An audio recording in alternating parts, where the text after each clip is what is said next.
Hello and welcome to Only Stupid Answers, the best dang little podcast or YouTube channel you can put your ears into. That's the intro I do for the podcast, but I guess we're doing it today on the YouTube review of Harley Quinn Season 2, Episode 2. It's the Wild West, baby. We're doing whatever we can to survive out there. Let's talk about Riddle U. Quickie synopsis: Harley and Ivy go undercover as college students to take down Riddler, who made himself the dean of the local university, where he has a sinister plan for the students, including Barbara Gordon, Commissioner Gordon's daughter.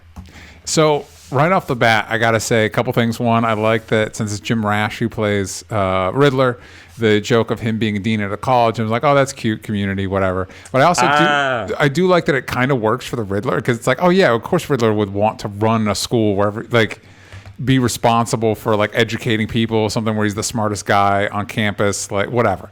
That makes sense to me. The highlight, though, had to be the inclusion of Barbara Gordon as Batgirl and the way she seamlessly fits into everything that is going on in Harley Quinn.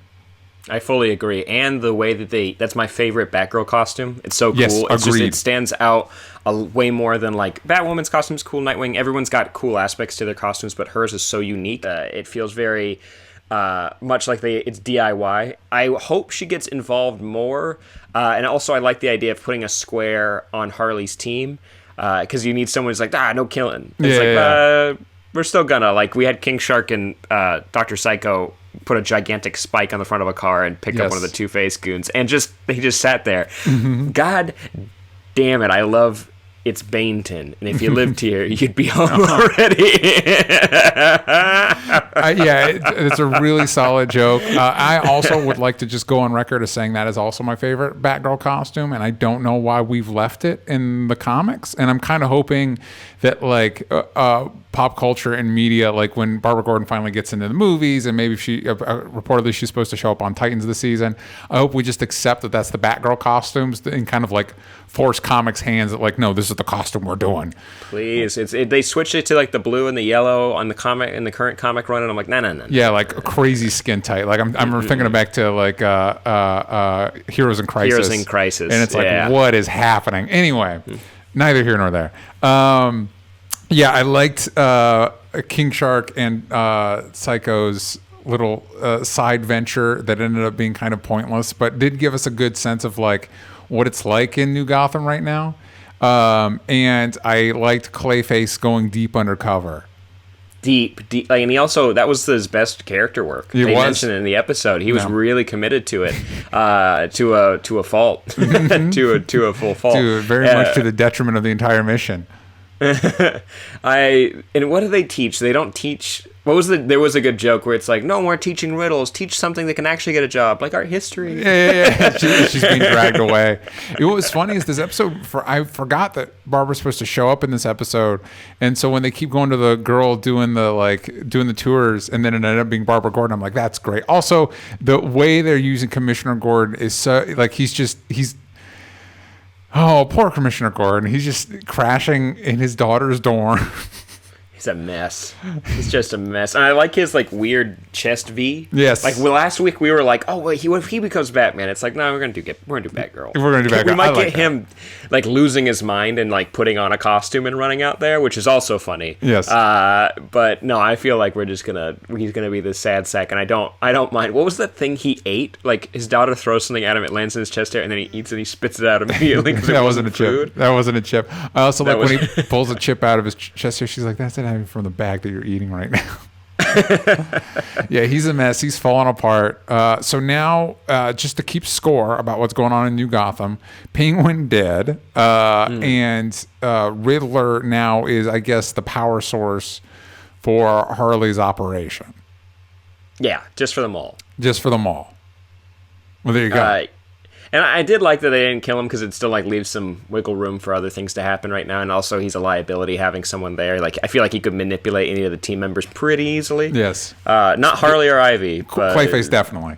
And King Shark. King Shark maybe. Yeah. Wait, also, it was Zebra. Also, the Two-Face goons, big fan of, like, that it's all like Tommy guns. And he's like, makes a joke about a typewriter, and he's like, oh, no, because it sounds like a typewriter. No. I liked all those, like, little bits, and I like that. Actually, in this like take on Two-Face is similar to the take on Hammerhead that Nick Spencer had when he wrote Superior Foes of Spider-Man. Did you read that? I forget. No, I should check it out though. He like had a big like Hammerhead like had this like big thing where like people kept saying he was doing a Cagney impression, and like he'd have like PTSD like Vietnam flashbacks. He was like, no, I'm not doing that. Like he'd like fight like doing this like full on like caricature of a mafia boss, and they're like, no, talk normal. Yeah. Talk like how you do, like you normally do.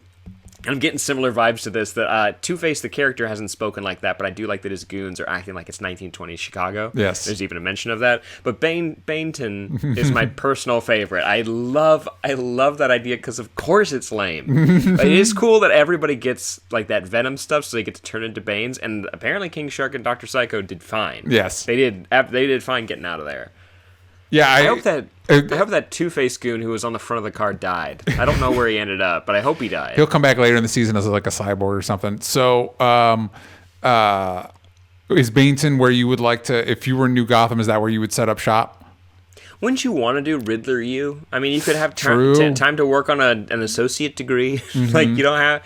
I'd be better at riddles. Yeah. Like I'm bad at riddles. So I'm not very good at them. Did we learn what happened to Riddler U after this? Is it now just? They don't have power now, probably. Probably not, but they still got clean water. So that's good. Do they? Because they kind of attributed the clean water to having power. Yeah, no, they did. Yeah. So, no, it's bad. It's bad. Harley and the gang might be villains, I'm thinking. They might not be doing so many good things. I'm kind of wondering where, now that we kind of talk about it, I kind of wonder how this season resolves. You know what I mean? Like, how do you pull out of this situation? Or do you just continue to commit to... maybe the reason we're not laughing so much is having Gotham be like no man's land. It's a little too close to home right now. Yeah, I just what was it? I shout out to We Bear Bears. It's a show that does very much brighten my mood. But they just did an episode on the flu, and they're like, the bears catch a flu called bear flu, and all the scientists are like, that's never gonna affect people. And I'm like, let's stop joking about this. Like, this is like not funny. I know it's a kids cartoon, but it's a little too close to home right now. I'm not liking it. Let's dial that back for right now. Yeah, no, maybe that could be it. Because it's still like super enjoyable, and yes. And obviously like. There are moments and jokes that do stick with me. I do like that we get to visit these different districts. I hope we do Mr. Freeze next, just because Riddler is played by Jim Rash. He was a big part of season 1, and he was very funny. And now I want to see what he's up to. Like I feel like it's either him or Two-Face we're going to visit next, and I'm interested to see how it goes. I would like to see Harley maybe team up with one of them. Yeah. There's going to be double crosses left and right, and I do want to see. There's got to be like. Reserve Justice League members somewhere. You know, like there's got to be somebody that like, where's Martian Manhunter? Like, where's Firestorm or who's a lame one? There's got to be a couple lame ones. Ted Kord, Blue Beetle. I definitely we kind of circle back to that one with the Reserve Justice League. I would like to see some C-lister Justice League members. Mr. Freeze going to his area would be cool because he's voiced by Alfred Molina, which I'm still blown away by some of the big gets this show can pull. And we haven't seen Catwoman yet. I forgot that she was cast. She's supposed to show up this season. That'll be interesting. And it's worth mentioning that Barbara Gordon is played by Brianna Cuoco, who is Kaylee Cuoco's sister. And Kaylee Cuoco is, of course, playing Harley Quinn. So there you go. It's confirmed Barbara Gordon is related to Harley Quinn in the show. Oh, gotta switch it up a little bit. Yeah, you gotta mess with the mythology a little bit. So, Sam, what would you rate this episode of Harley Quinn? Easy. I give it like an 8.5, 8.6. I still loved it. Like I really do, and this is a very bright spot on a rather dim time right now. So I do enjoy it, and I do recommend that other people check it out. But what would you give it? What did you give it? 8.5.